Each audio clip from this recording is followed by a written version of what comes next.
in tempi di crisi l'ostentazione positiva, quella materiale, si abbassa, bisogna andare su quella sensazionale, su quella alimentare, no? E allora domenica pomeriggio manco te sei vestito, ti sei lavato i denti per sbaglio, e allora oliva, Fonsis e birra. Ma secondo te sto male? Fonsis,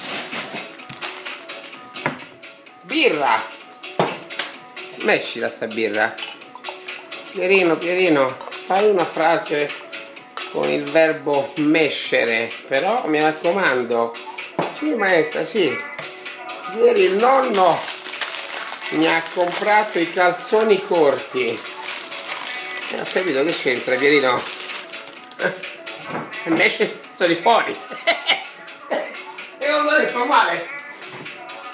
Oliva. Tanto per non perdere peso. E l'attenzione al dettaglio, perché l'oliva va messa nel porta olive, quello che vedevi con mamma quando l'accompagnavi al mercato a comprare la verdura e le olive dolci. Questo gigante, stupendo, pieno di olive dolci. E in zucchero, Sergio, alla nostra.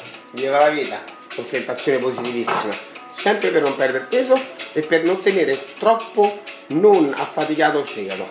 Viva la vita!